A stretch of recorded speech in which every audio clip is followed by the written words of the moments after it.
France has 2,000 years of winemaking history. Georgia?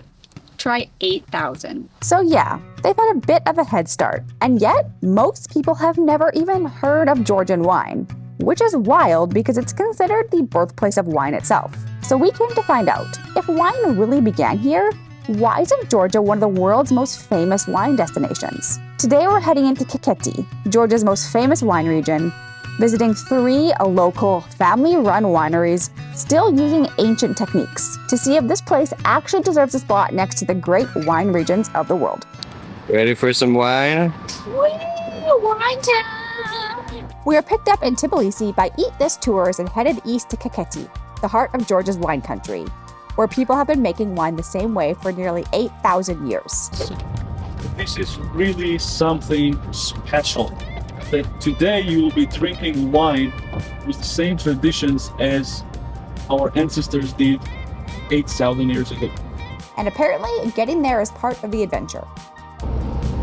So we haven't run out of gas, almost run out of gas, but we found there's a village close by that hopefully has some. So Because we're on the gas light. fingers crossed. I think third stop, right? I think for gas. Checking for gas. By third word of mouth. Yeah, it's like a speakeasy gas station. It's like you gotta know. Hopefully we make it there. We're getting the full experience, guys. I love it. Shit happens to all of us. We got gas. We got gas. We're on the road to wine. Step 1 of a responsible wine tour is don't start on an empty stomach, so we visited the local market. Guys, about churchela, I will explain. Churchela is a Georgian traditional snack. On the inside, it has walnuts on strings. And then this walnut on strings are dipped into the paste made out of grape juice and wheat flour. And then we lift it up and we have this long-shaped, candle-shaped candy that we call churchela. It should be dry to eat it properly. It's all carbs. It'll soak the wine. It is like a fruit roll. Nuts. Yeah, I ain't getting nuts in there, but oh well. Nuts. Next time. We jump back into the car where we learn some very interesting facts about Georgian winemaking.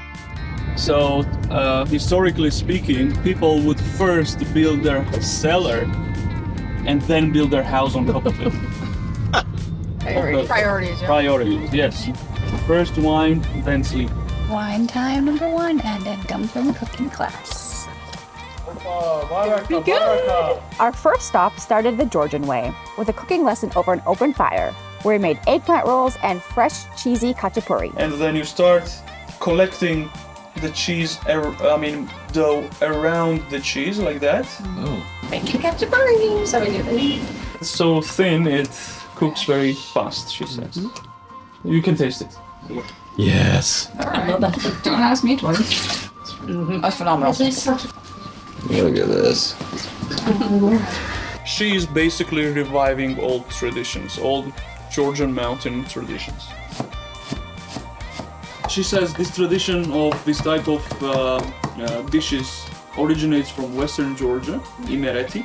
So we take a slice of aubergine, put the paste on top of it, spread it out evenly, and then roll it, baby. That's it. I made an eggplant roll in Georgia. We then headed down into the cellar and saw where wine has been aging in clay Qvevri for centuries. She makes wine in a Georgian traditional method of burying the clay pots, the amphoras, underground. We call them Qvevri. And during the harvest period, as you saw the crates outside full of grapes, she would bring them over here, and then the crushed grapes would go inside of the Qvevris, the clay pots. The clay pot has this shape. Let's say the reasons and so on will be explained at our next visit to the clay pot master after this. Then we sat down to one of the most beautiful and massive lunches we've ever seen. Fresh khachapuri! Yes.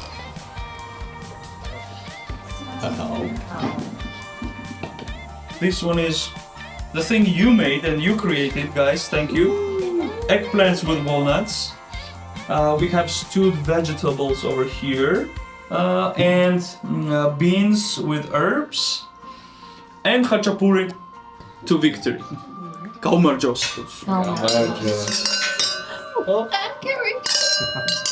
And already it was clear this wasn't just another wine region. Amazing food, good wine.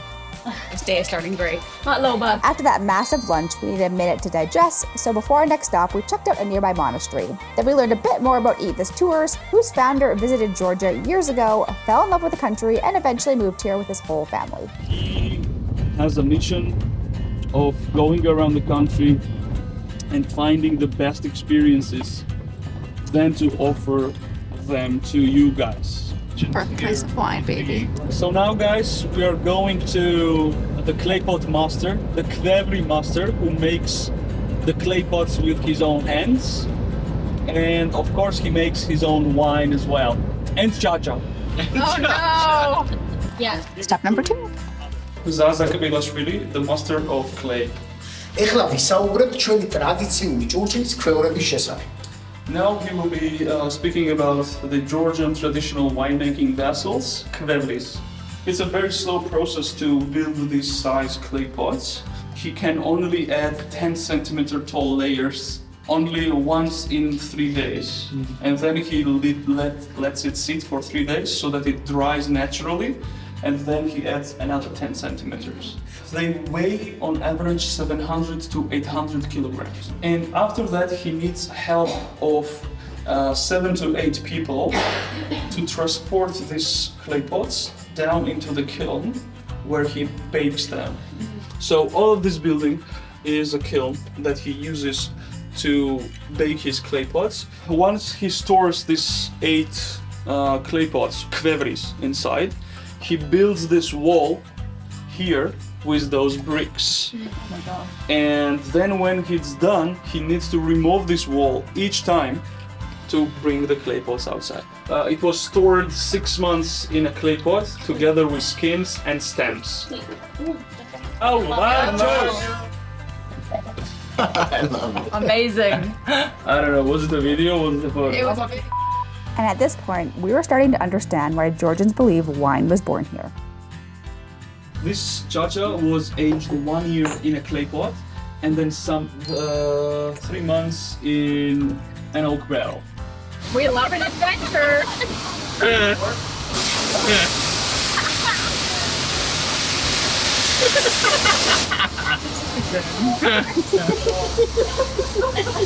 Now we got wine, more wine, and dinner.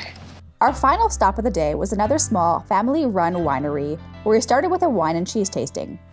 After our enormous lunch, we figured this would be dinner. But in Georgia, that's rarely how things go. Honey and some secret ingredients that I cannot share with you. And all of these are created here in the local family kitchen. I like these glasses. So like, all. Are we doing a cheers? Yes. Jess, you do it. Jess knows it. No one remembers it. Come on. Jess knows it. Go. Kaumarjos. And cheers to the fact that we are here exchanging culture, and thanks for being interested in Georgian culture. Is it cheers? The rain has stopped. I feel like I hear the rain. Cheers. Kaumarjos. Because once the tasting finished, we were brought upstairs to yet another massive spread.